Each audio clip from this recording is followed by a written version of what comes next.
ወር ውስጥ በአንድ ወር ውስጥ ባለፈው 181 ሰው አሁን 180 ሰው እንደዚህ ወጥቶ ሲቀር የአሳራት ሆኖ ሲቀር እንዴት ሰላም ጤና ይስጥልኝ ኩብራትና ኩብራን የብሬክስ ቤተሰቦች እንደምን አላችሁ? በያላችሁበት የዓለም ዳርቻ ሁሉ ሰላማችሁ ብዝዝት ይበልኝ። ከወደ የመን የደረሰን እጅግ በጣም አሳዛኝ ዜና አለ። እንግዲህ እጅግ በጣም በርካታ ኢትዮጵያውያን እህት ወንድሞቻችን በዛሬው ዕለት በየመን ውስጥ ወደ ሁቲ ቦርደር በመግባት ላይ ሳሉ በደረሰ የመኪና አደጋ ምክንያት እጅግ በጣም በርካታ ኢትዮጵያውያን እህት ወንድሞቻችን ህይወታቸው አልፏል። እንዲሁም ደግሞ ከመኪና አደጋው በህይወት የተረፉም አሉ። በሰሞኑ እንግዲህ እንደሚታወቀው አሜሪካ በሁቲ ላይ የአየር ድብደባ አካሂዳ ነበር። በዛም ምክንያት እዛ አካባቢ ያሉ ሆስፒታሎች በሙሉ በራሳቸው ዜጎች እንደተሞሉ ነው እየተነገረ ያለው።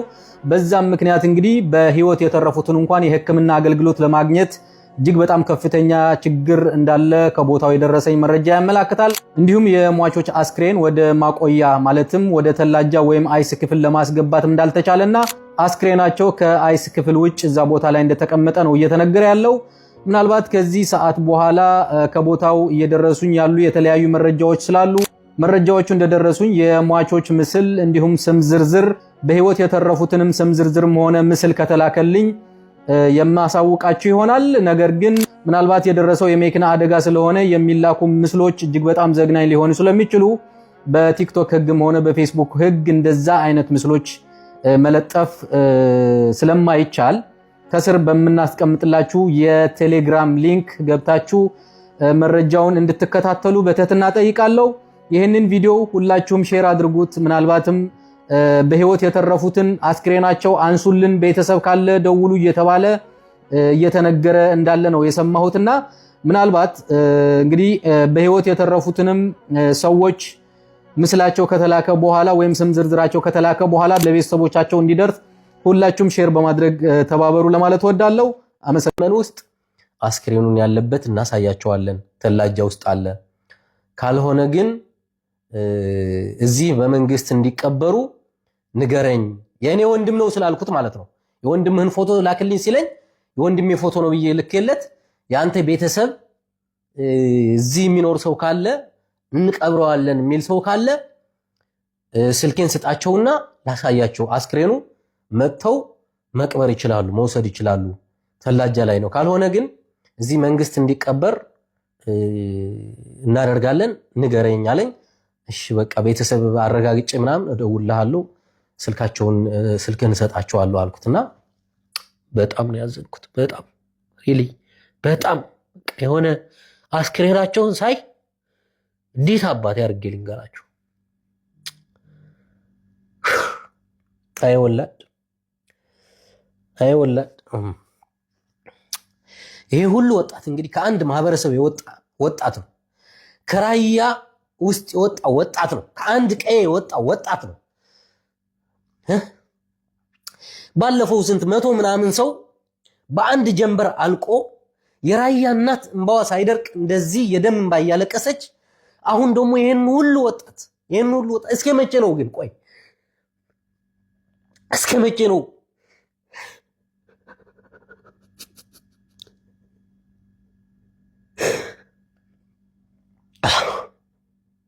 ወጣታችን አለቀ። እግዚአብሔር ወጣቱ አለቀ።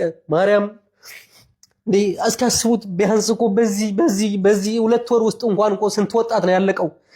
አስቡት እስኪ። ባለፈው 181 ሰው አሁን ደግሞ 180 ምናምን ሰው በአንዲት ወር ውስጥ የሁሉ ህዝብ እኮ ከራያ ውስጥ እኮ ነው እየወጣ ያለው። የሚገርማችሁ ይሄ ሁሉ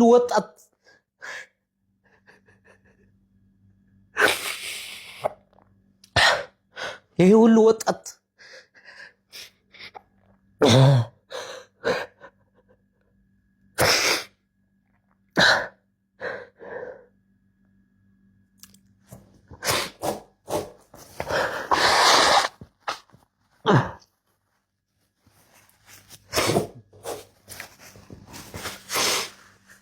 ለዛውም ስንት ጠፍቶ የወጣ ወጣት አለ። ስንት ቤተሰቡን ሳያስፈቅድ እናት አባቱን ሳይናገር የወሰደውን ከቤት ያስወጣው ደላላ እንኳን ሳያቅ ዝም ብሎ በዋለበት ለከብት እረኝነት በወጣበት አስጠፍተው የወሰዷቸው ስንት ልጆች ይኖራሉ። ከትምህርት ገበታቸውን አፈናቅለው የወሰዷቸው ስንት ወጣቶች ስንት ህፃናት አሉ። እነዚህ ወጣቶች እኮ ቢያንስ ወላጆቻቸው እኮ መቼ እንደተሳፈሩ መቼ እንደሞቱ መቼ ጀልባ ላይ እንደወጡ እንኳን እኮ ምንም የሚያውቁት ታሪክ እኮ የላቸውም። እስከ መቼ ነው እናቶቻችን እንደዚህ ውስጣቸው ቆስል ብሎ በዛ የሚደርስባቸውን ነገር እንዳይችሉ በዚህ ደግሞ ልጆቻቸው እንደዚህ እየወጡ የ13 የ14 የ15 እድሜ ልጆችን መቼ ነው የሞት የሚያበቃው? መቼ ነው እናቶቻችን እንደዚህ አይነት መቼ ነው ደም ማልቀስ የሚያቆሙት? ህገወጥ ጉዞ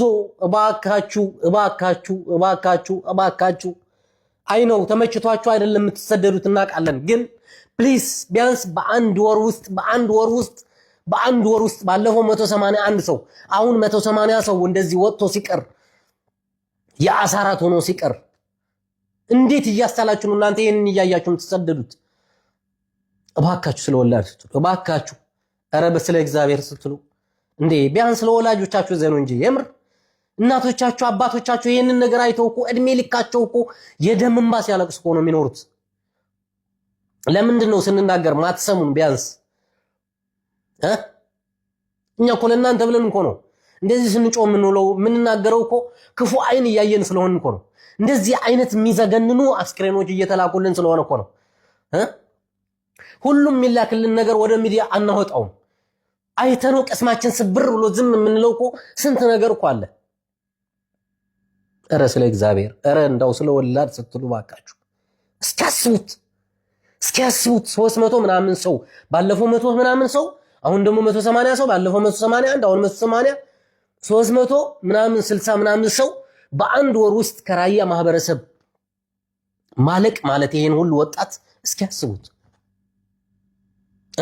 በሌላው በኩል ደግሞ ከሌላው የኢትዮጵያ ክፍል ደግሞ ልክ በዛው ልክ እየወጣ እንደዚህ ሲያልቅ በሳዑዲ ድንበር እንደ ቅጠል ይረግፋል። በዚህ በባህር ላይ የአሳራት ሆኖ ይቀራል። ምንድን ነው የምናደርገው? ኧረ እባካችሁ ስለወላድ ኧረ ስለ እግዚአብሔር ስለፈጠራችሁ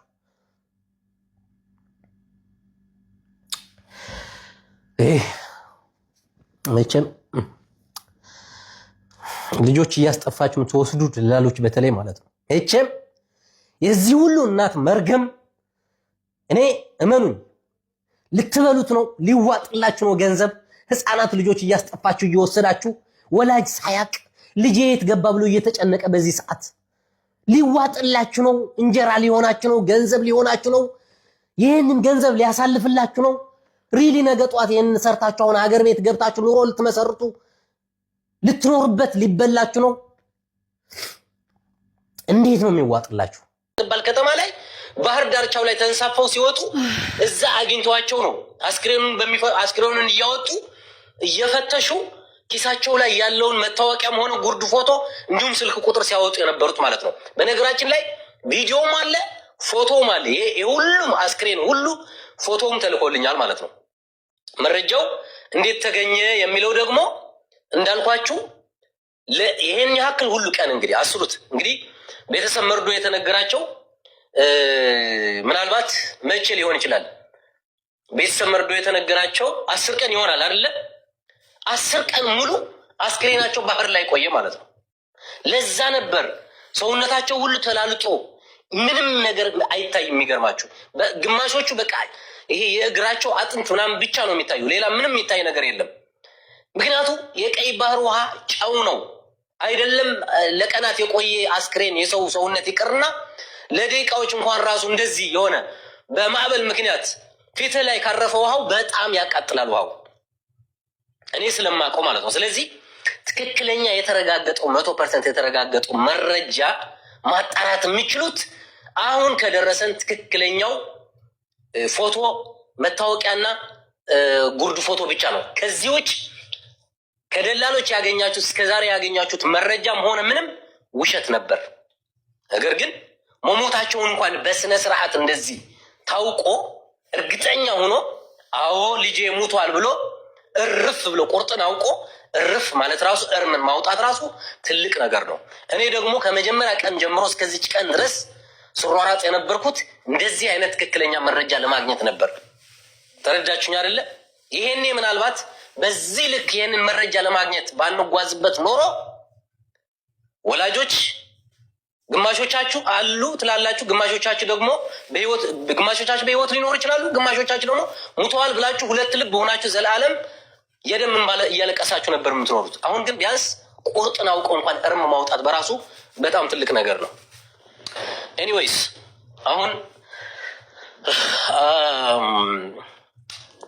አላቅም በጣም ማለት እንዴት አድርጌ መናገር እንዳለብኝ ምናምን። በነገራችን ላይ ይሄ ቁርጥ ነገር ስለሆነ መቻል አለባችሁ። የቤተሰቦቻችሁ የሆነ ፍንጭ ሊሰጥ የሚችል ፎቶ ምናምን ልታዩ ትችላላችሁ። ጉርድ ፎቶዎቹ ላይ በተለይ አንዲት ልጅ አለች። በኢየሱስ ስም እኔ በጣም የእሷን ፎቶ እንዳየው በቃ ቅስሜ ስብር ያሉት። ገና ወጣት ልጅ ናት። በጣም ነው የምታሳዝነው። ፎቶዋ አይደል ነው። ፎቶዋ እዚህ ላይ ላሳያችሁ ወይስ አላሳያችሁ አላውቅም። ምክንያቱ ድንገት ቤተሰብ ቢያየው የሆነ ልቡ ስብር የሚል ይመስላል። እንኳን አይደለም እኔ የማላውቃት ሰውዬ እንኳን እንደዚህ አይቼ ፎቶዋን ወዲያው እንዳዩ ልቤ ስብር እንደሲል የእሷ ቤተሰብ የሆነ ሰው ደግሞ ግን ዝሮ ቁርጥ ነው። ምንም ማድረግ አይቻልም። አንድ የቁርጣችሁን ማወቅ መልካም ነገር ነው ብዬ አምናለሁ። እኔ በቴሌግራም ቢሆን ይለቀቃል፣ በዚህም ቢሆን ይለቀቃል። ምናልባት የዚች ልጅ ፎቶ አላውቅም ከራሷ አስክሬን የተገኘ ነው ወይስ ደግሞ ወይም የዚች የወንድሟ ሊሆን ይችላል ወይም ደግሞ ቤተሰብ የቅርብ አላውቅም። ብቻ ከእንዴት አይነት አስክሬን እንደተገኘ ከራሷ ከልጅቷ ኪስ ተገኝቶ ይሁን ከወንድ ኪስ ተገኝቶ ይሁን አላውቅም። ነገር ግን ፎቶዋን ላሳያችሁ። ከማሳየቴ በፊት ግን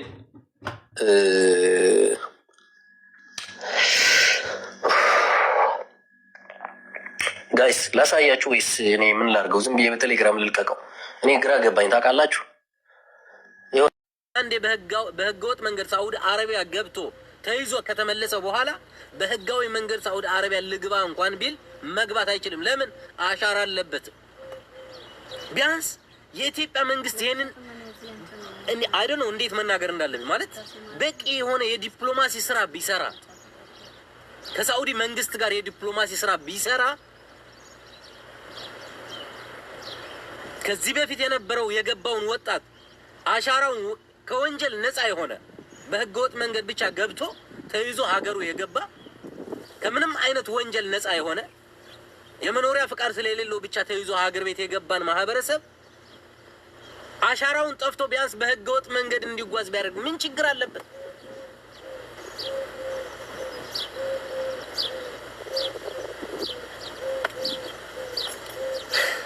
ምንም ማድረግ አይቻልም።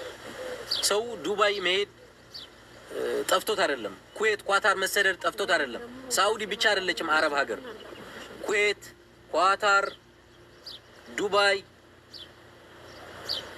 ሌሎች አረብ ሀገራትም አሉ። የኢትዮጵያ ወጣት ወደ እነዚህ ሀገሮች መሰደድ ጠፍቶት አይደለም። ነገር ግን በህጋዊ መንገድ እንዴት መውጣት እንዳለበት መንገዶች አልተመቻቹለትም። እንዴ ወንዶች እኮ ሳዑዲ አረቢያ ገብተው ምንድነው እንደሚሰሩት?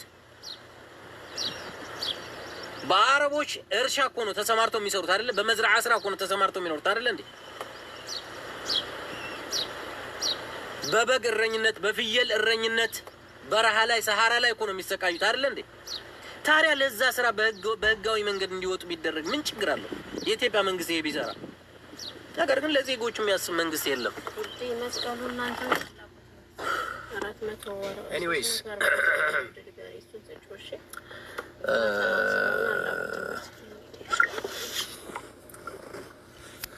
ምናልባት ቤተሰቦቻችሁ የዛን ሰዓት ገብተው ምናልባት እዛ የተገኘው ጉርድ ፎቶ ላይ የተለቀቀው ጉርድ ፎቶ ላይ ቴሌግራም ላይ የተለቀቀው ጉርድ ፎቶ መታወቂያ ምናምን ላይ ያላያችሁ ካላችሁ የቴሌግራም ሊንኬ ፕሮፋይሌ ስር ላይ አለ። የቴሌግራም ሊንኩ ፕሮፋይሉ ስር አለ። በዛ ላይ ገብታችሁ የቤተሰቦቻችሁ እንትን ካለ ማየት ትችላላችሁ። ነገር ግን ይሄንን ስል አንድ ነገር ላስጠንቅቃችሁ። ነፍሰ ጡር የሆናችሁ እናቶች ድንጋጤን መቋቋም የማትችሉ እንደዚህ አይነት ዘግናኝ ነገርን ስታዩ መቋቋም የማትችሉ በፍጹም ቤተሰባችሁም በባህር የወጣባችሁ ሰዎች ከሌላችሁ ባትገቡ ይሻላል። ባታዩት ባትገቡ ይሻላል። ይሄንን የሚመለከተው የዛሬ 10 ቀን ማለትም ባለፈው ተሰወረች በተባለችው ጀልባ ዙሪያ ቤተሰቦቻችን ነበሩ ብላችሁ ያሰባችሁ ሰዎች ብቻ ብትገቡና ብታዩት ይሻላል። ከዛ ውጭ ምንም የማይመለከታችሁ ሰዎች፣ ነፍሰ ጡር የሆናችሁ፣ ልብ ድካም ያለባችሁ፣ ስኳር ያለባችሁ፣ ምናምን ያለባችሁ ሰዎች በፍጹም እንዳትገቡ እዛ ቴሌግራም ላይ። የምሬን ነው የምላችሁ፣ በፍጹም እንዳትገቡ፣ እንዳታዩት።